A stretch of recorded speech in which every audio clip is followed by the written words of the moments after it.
Hello everybody, welcome back to another video, and today we're going to be doing something much different. If you're new here, I normally make lures out of wood and lead and make kind of hard baits, crankbaits, jerkbaits, swim baits, anything you imagine really. It's a ton of fun to make and paint and do all those kind of things, but I've recently gotten into making new lures out of soft plastics. As you can see here, I make a bunch of SENKOS and different things like that. So this is basically everything you need to know and everything I wish I would have known when starting to make soft plastic lures. So I hope you enjoy the video, and let's get started. Alright, this is all the basic stuff that you need to be able to make soft plastic baits. And I got most of this from Do It Molds. I'm not sponsored by them, but I just think that they have some pretty neat stuff on their site. So I got some pasta salt here. I have a quart of this right now, but you can get all kinds of different stuff, gallons and stuff like that if you run out of quart pretty quickly, which I found myself to do. But you can also buy from different places like X-Cube, which is another company. You can order plastisol that's already in cubes and also already colored, so you just have to melt that down and make your own lures out of that. So also you need a vise, and this basically reduces flashing in the mold and allows you to make some really clean products, which is pretty neat. So you need a vise. If you don't have a vise like this, you can just go to the hardware store and get a clamp or two, and that'll work just fine. So also need some gloves or maybe some hot pads to make sure that wherever you place the hot melting plastic, you make sure that you don't ruin the surface that you're putting it on. Also you need an injector along with some glitter and some coloring as well. So that adds some cool stuff to your product, along with some Ziploc bags to store it at the end. So in this video, we're basically going to go over, like I mentioned, all the basic things that you need to know and things I wish I knew when I started making soft plastics. So let's get started. Alright, so on Do It's website, the prices that I got these were for the glitter, $4 a piece, so each container was around $4. The injector was about $55. The 5-inch 4-cavity mold for the Senko is about $50, and you can get different sizes and amounts, and depending on what you want to do, it's obviously going to be a different cost. $23 for a quart of plastisol, and obviously that can increase or decrease depending on the amount that you order. For example, a gallon would be more money than $23. And then $6 for colorant. So each of these were around $6. And then the total of that is $164. So it may sound horrible, like the amount of money, but you gotta think you can also sell these or have different things. Like whenever you go fishing, you're never gonna need to buy any more soft plastic lures if you get there's certain molds that you want. Like I'll never have to buy any Senkos again. Obviously, I'll have to buy some more plastisol and other products to be able to keep making them, but I have the ability to keep producing these kind of lures, so that way I'll never need to buy them again. So that's a pretty cool aspect of it. So now, without further ado, let's get started. Alright, so here's the microwave that I have. Also, if you didn't know already that you need a microwave to be able to make this, to be able to melt down the plastisol.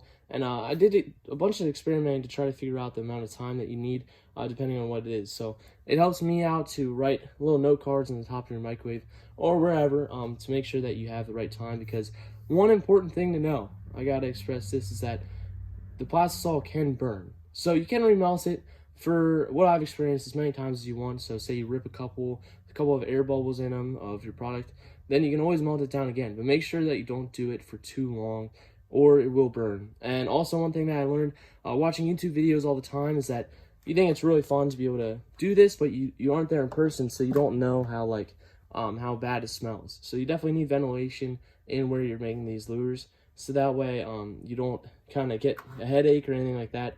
I have experienced headaches from the smell of this. So make sure you have good ventilation and also know the time that you're going to use to be able to melt the plastic.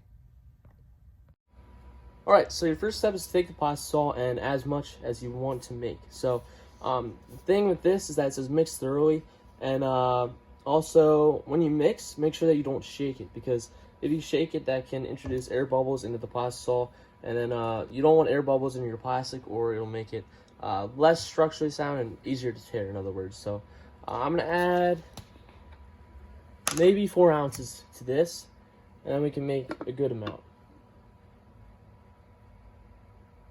So once it's in the cup, then you want to be able to mix it, but I never really mix it until it's in. You can always take a big stirring stick and stick it into the big bottle and then be able to mix everything in there, which is probably smart too as well. So, alright, that's about 4 ounces. So I'm going to close this up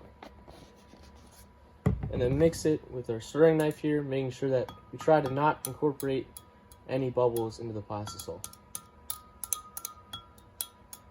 So right now it's a really milky consistency, but that will get clearer as you heat it. And then make sure that if you get these colors, that they are very strong. So you don't want to add too much, or your watermelon green is going to look really dark. So that's pretty good. So now make sure you have a nice thing to set this on so you don't make too much of a mess. But then what we're going to do for this is add some midnight blue and maybe some navy. So as you guys saw at the beginning of the video, I did make a bunch of different colors, and probably my go-to is this watermelon green. So that's always a really cool looking Senko. So we're going to add this, and then now it's time to add this in the microwave. I'm going to go by 1 minute increments, and then make sure that I stir it every 30 seconds until it's syrupy-like consistency.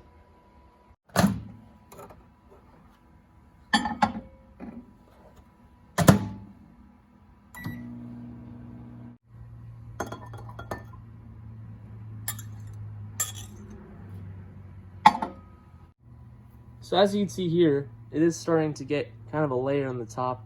It's kind of yellowish. So that means it is getting to a good consistency. And as you can see there, it is a little bit syrupy. So that's the consistency that you want. You don't want to go too much further.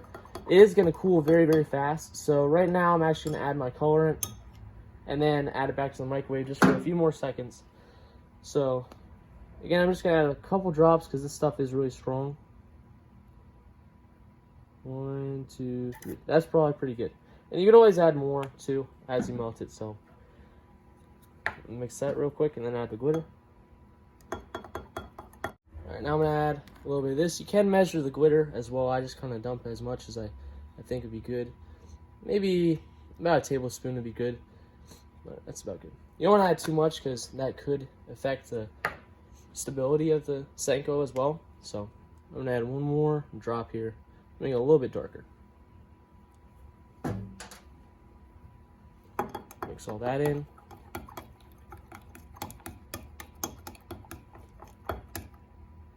Alright.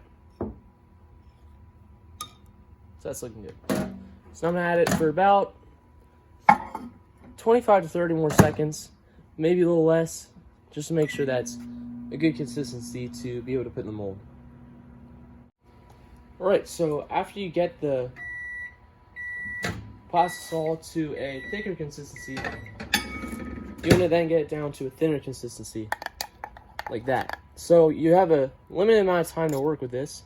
I always like to prop it there a little bit and get as much in here as you can with the injector.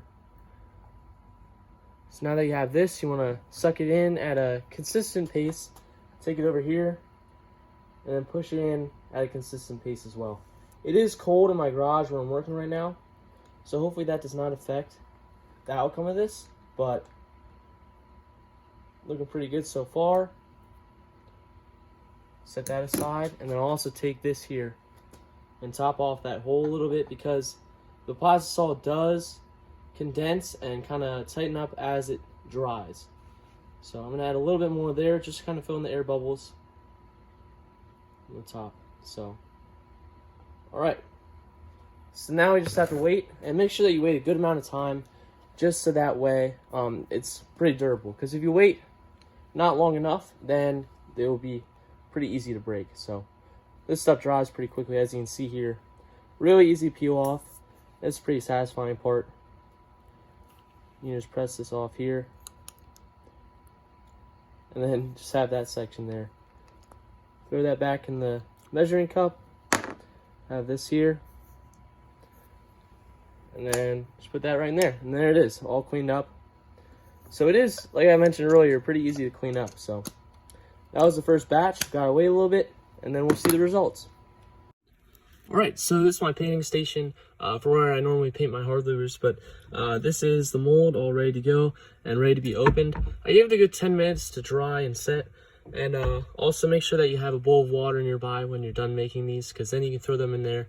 I'm not quite sure why. I think it just kind of sets them and makes sure they're all ready to be used. So now you're going to open this up, and wow, look at that.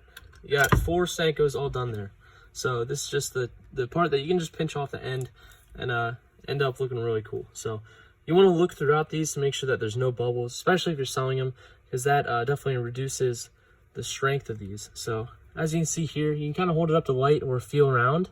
There is a bubble here. So that one I would not sell. You probably still use them and catch a bunch of fish on them, but this one I would probably remelt and remake. So this one has bubbles as well, right in the middle.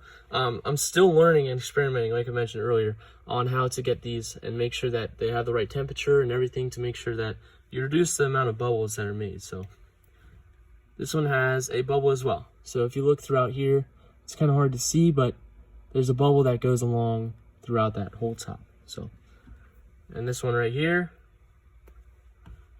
this one ended up pretty good. If you look at the top there, it's all solid color.